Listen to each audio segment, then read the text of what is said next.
Olá galera, passando aqui para tecer os comentários a respeito da prova do ITA, ocorrida no dia de ontem, até porque nós já passamos aqui da meia-noite. Então, eu queria aqui passear um pouco pela prova, discutir alguns pontos importantes em relação aos livros que foram cobrados. Evidentemente que a prova ela fez uma abordagem sobre as 3 obras indicadas e que apresentou algum nível de dificuldade em especificamente algumas questões que exigiam do candidato um cuidado maior para não cair em alguma armadilha.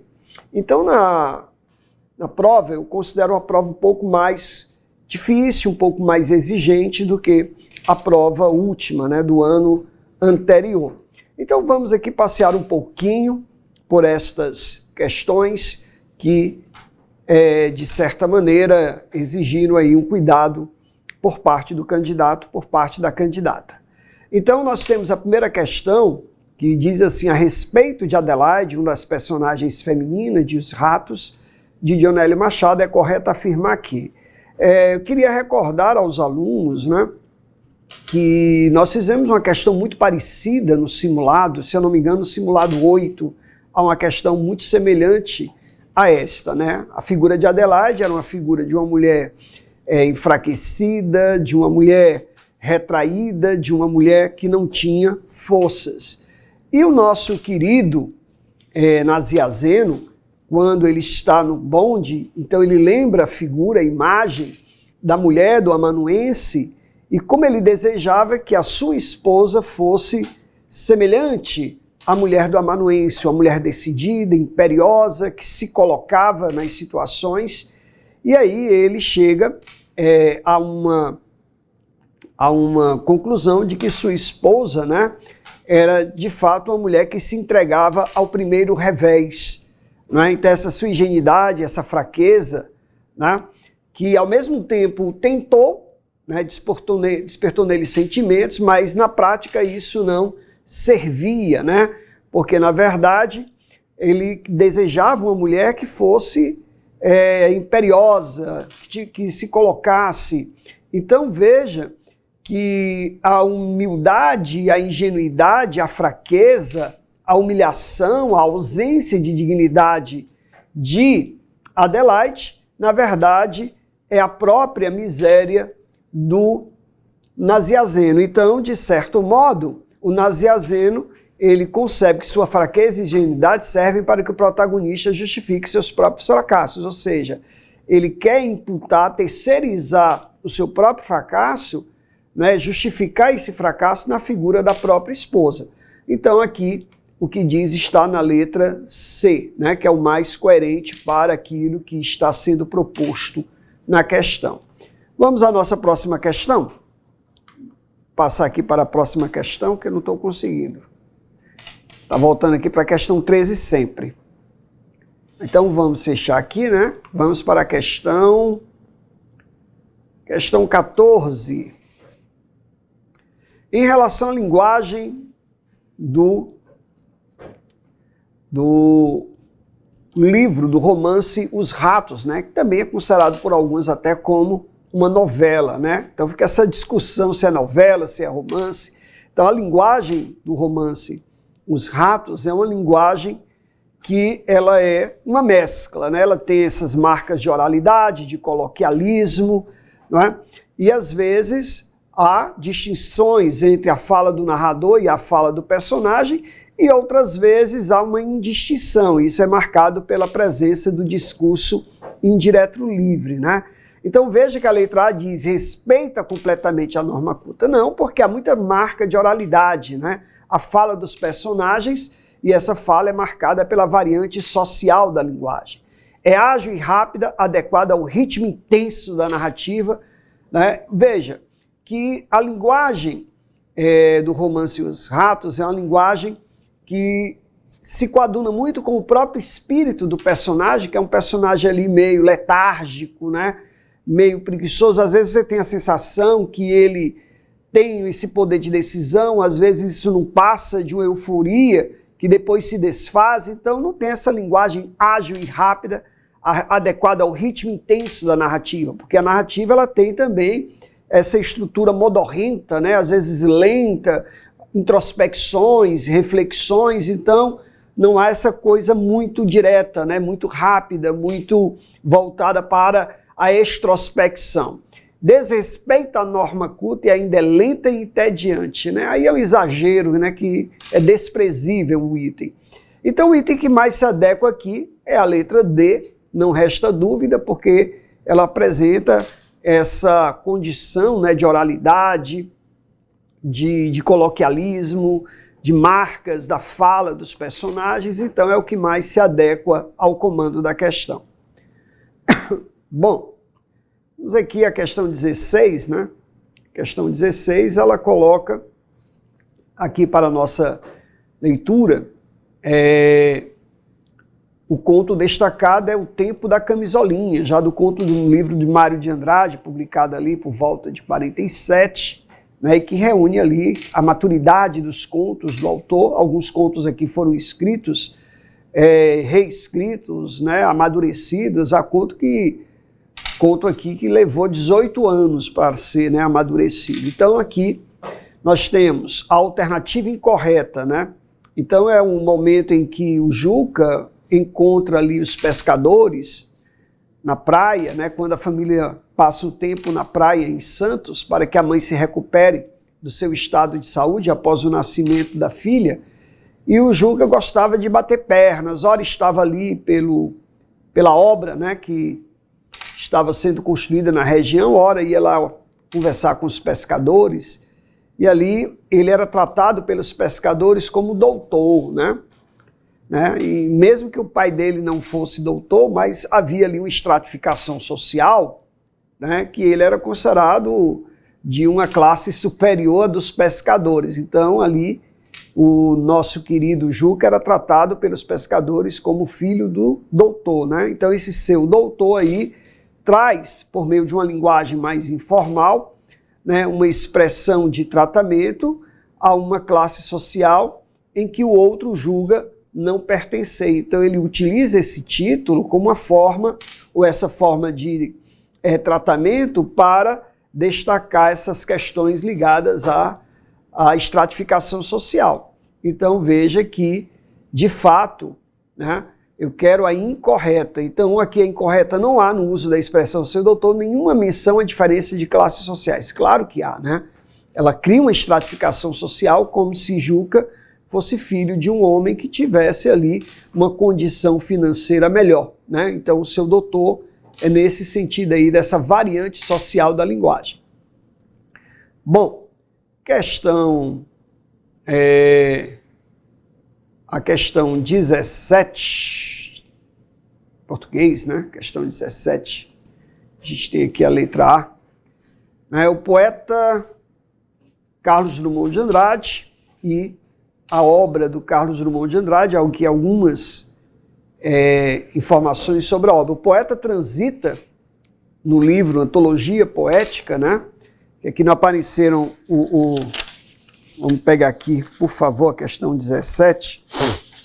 Então ele diz assim: a poesia transita entre a construção gramatical normativa e experimentalismo modernista com a linguagem, o que pode ser verificado nos seguintes versos: Camabel, Camabel, o vale ecoa sobre o vazio de Ondalite, a noite asfáltica, P.L. Caxias, os materiais da vida. Esse poema ele vai incorporar os elementos do cotidiano, né? Então, Drummond, por meio de um experimentalismo, vai impregnar o seu texto de termos que fazem parte desses produtos industrializados que vão tomando conta, né, do nosso cotidiano, da nossa vida, plastificando o cidadão.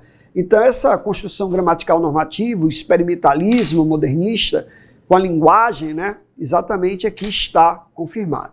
A linguagem na poesia de Drummond vale-se quase sempre de coloquialismo e desvios gramaticais, subvertendo a norma culta por completo, né? Isso aí é um exagero, né? Não existe essa subversão completa da norma culta. Então, o item ele peca pelo exagero, pela afirmação tanto, né, contundente a respeito dessa ruptura. E o poema que está aqui colocado não demonstra essa ruptura. Claramente não demonstra. E o item 3, Drummond segue à risca a gramática normativa, da qual rigorosamente nunca diverge. Aí também, né, outro exagero, né, nunca diverge dessa norma gramatical. Claro que há divergências, especialmente nesse poema, quando ele diz, no meio do caminho tinha uma pedra. Tinha, né, efetivamente, é uma expressão que gramaticalmente ela não é aceita, né? Mas no campo da oralidade seria mais conveniente e correto usarmos aqui havia, né? O verbo haver no sentido de existir. Então apenas o item 1 é um item correto para essa questão. Bom, a questão 18 é uma questão que gerou, né, uma dúvida, porque é uma questão que nós avaliamos como problemática, visto que ele solicita que identifiquemos o trecho, né, ou a afirmação incorreta a partir do trecho que foi oferecido. Então a letra A, em relação ao trecho, né, ela não deixa nenhuma margem para o erro, ela está correta. Entretanto, veja só, né, no conto Peru de Natal, o Juca tem uma ideia de celebrar o Natal, né, fazendo a comilança gustativa, né, do peru, coisa que nunca tinha acontecido na sua família enquanto o pai estava vivo. Então, ele sugere, naquele período de luto da família, que se celebre o Natal. Obviamente, o Juca, ele utiliza a sua fama de louco para que haja essa condescendência com as suas ideias, né? Então, a família sempre tratou o Juca como um louco, né? Então, vejamos aqui. Será que Juca era considerado louco pela família, por isso todos sentiam pena dele? Bom, essa afirmação ela não é de todo, né? Assim, ele quer que eu assinale a incorreta. Ela não é de todo correta, até porque o que seria sentir pena dele, né? Talvez, né, fosse condescendente com Juca, mas pena é algo muito exagerado. Como também o item C, que talvez seja o item mais exagerado de todos, porque diz assim, Juca era considerado louco pela família, por isso todos tinham medo dele, né? Não há nem explicitamente, em nenhum momento da história, que esse medo se manifeste. O que pode acontecer é que as pessoas tinham receio de contrariá-lo, dado a fama de louco que ele tinha, das suas transgressões, dos seus arroubos, né? A matéria da conveniência. Então, esse item aí, ele é o mais radicalmente incorreto, digamos assim. Juca era considerado louco pela família, mas não era devidamente tratado por profissionais. De fato, né, ele não era tratado, embora fosse considerado louco pela família, mas a família não dispensou a ele tratamento psicológico. Assim, um item que também não faz muito sentido, mas não apresenta, obviamente, um erro grosseiro. E a falta que o pai fazia na família foi motivo para negar o pedido de Juca. Isso é uma coisa curiosa. Porque, veja, o pai estava morto. O Juca sugere que se celebre o Natal, comendo um peru, né? A família reage, mas ela não nega, né? Reage de que maneira? Que se celebrasse, mas, por meio daquela loucura das ideias de Juca, né, a família celebrasse, mas sem a presença dos parentes, dado que eles estavam ainda vivendo esse luto.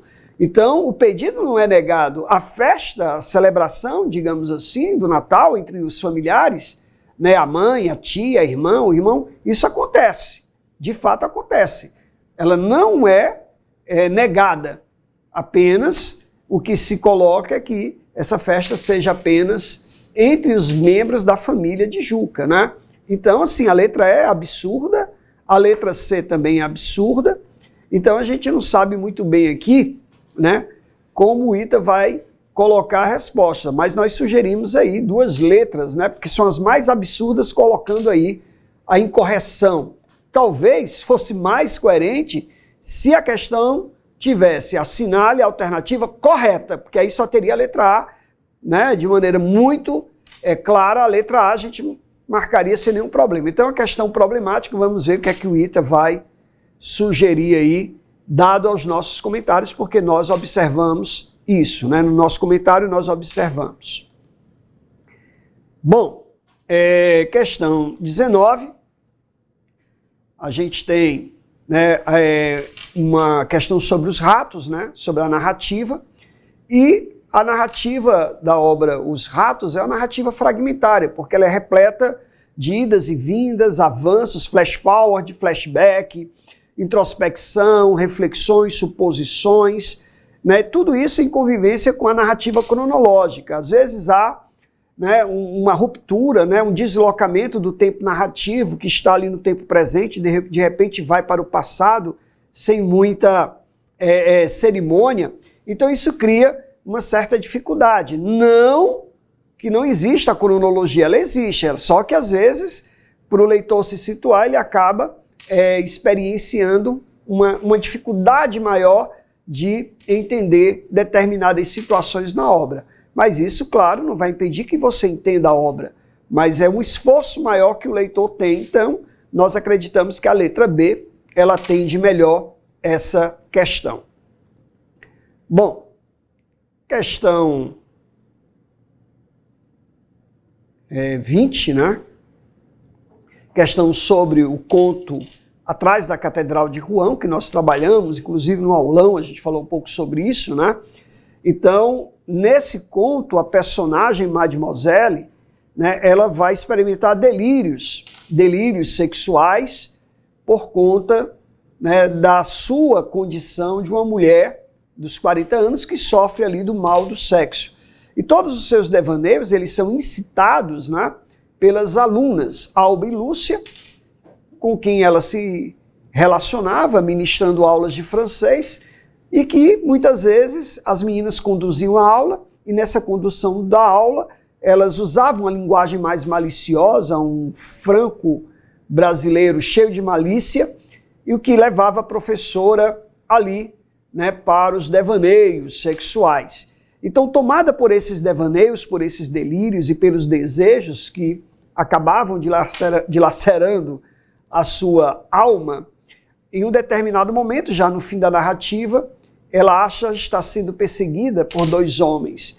Então ela começa a dar voz à sua imaginação, delirando, né, achando que fora ali estuprada, violentada por dois homens. Mas tudo não passou de delírio, o que revela, né, que Mademoiselle era tomada ali de uma consciência de sua vida solitária depois de fantasiar essa perseguição. Então, questão que nós fizemos também, essa questão aí foi dada, né? A gente deu essa questão aí muito tranquilamente, o aluno não poderia errar essa questão, porque falamos muito sobre isso. Questão 22, vamos aqui a questão 21, né, agora? Pronto, essa é uma questão um pouco mais complexa, né? Mas Cantiga de Enganar, né, essa Cantiga de Enganar é um poema que Drummond mostra que o mundo, né, ele efetivamente parte do princípio de uma ilusão, né? Então ele vai construir essa imagem de um poeta, né, impregnado de negatividade, justamente porque neste universo representativo do mundo, ele vai dizer que o mundo não vale a pena, de que o mundo não passa de uma ficção. Então, ele tenta, por meio da sua argumentação, né, convencer o interlocutor que esse mundo não vale a pena. Então, isso mostra que a relação entre Cantiga de Enganar, né, e os versos do poema, nós temos uma ironia em relação à condição humana na realidade do mundo, né? Então esse mundo ele não vale a pena. Então um tom jocoso misturado a um tom de melancolia, o eu poético, né, na condição de um eu oprimido, desiludido, ele vai reconhecer a absoluta falta de sentido da existência. Então isso está dito aqui na letra B de bola. Beleza? Então vamos aqui para a questão 23, que são os itens aqui sobre Contos Novos. Contos Novos é um livro que aborda criticamente assuntos controversos, como relações exploratórias de trabalho, homossexualidade e sexualidade feminina. Olha, o item A já nos dá a resposta, né? De fato, nós temos temas controversos, como as relações exploratórias de trabalho, e aí a gente consegue visualizar isso no conto O Poço, né? A homossexualidade no conto Frederico Paciência e a sexualidade feminina no conto Atrás da Catedral de Rouen. Então são ali contos, né, que abordam essa temática de uma maneira mais direta, né? De uma maneira mais direta. Então, que coloca o item A como a resposta para essa questão. E finalmente vamos aqui à questão 24, passando aqui rapidamente, como a gente aqui já havia colocado, né? Então, nós temos o eixo do livro Antologia Poética, o eixo chamado Na Praça de Convites. Esse eixo, Drummond vai nos oferecer, né, uma poesia mais engajada, mais socialmente crítica, de certa maneira, né, muito ligada à realidade e à necessidade de o poeta usar a sua literatura como instrumento, um instrumento de denúncia, um instrumento de revolta, um instrumento de inconformismo. Então, a realidade representada, né, pelo universo da guerra, do período do getulismo, da crise porque passa o mundo, então Drummond lança sobre essa realidade um olhar muito mais crítico. Por quê? Porque, de uma maneira muito clara, ele é um ser humano, então ele não se reduz a coisa, então ele se revolta com esse processo de coisificação. Então sua fala, sua poesia não se cala, ela se inconforma e assume esse compromisso de engajamento. Então veja que na Praça de Convites os poemas tematizam o cotidiano, propondo, né, de forma a fugir do registro banal. Então não é o banal que me interessa, muito embora o banal possa interessar a Drummond, por exemplo, no poema Cidadezinha Qualquer, mas não aqui, ou meramente anedótico, como os poemas que estão naquela duas argolinhas, que são poemas marcadamente lúdicos, bem-humorados, né? Mas o poeta procura captar a realidade a partir das inquietações e, por vezes, desse inconformismo, o que transforma sua poesia num grito, né, de protesto, numa poesia engajada politicamente. Então isso está colocado aqui, veja bem, na letra C. A letra C de Conquistando a Sua Vaga. Tranquilo? Então eu encerro por aqui este comentário. Desejo que todos tenham efetivamente sucesso nessa prova, que todos tenham se saído bem. Da nossa parte, eu acho que nós cumprimos com o nosso trabalho, com todas as informações necessárias, as discussões pertinentes a todas as obras. E agora é esperar o resultado e, sinceramente, espero que todos aí tenham alcançado, né, um resultado fabuloso na prova de português e também, claro, nas demais provas. Então fica aqui meu abraço, uma boa noite e até nos ver. Até mais.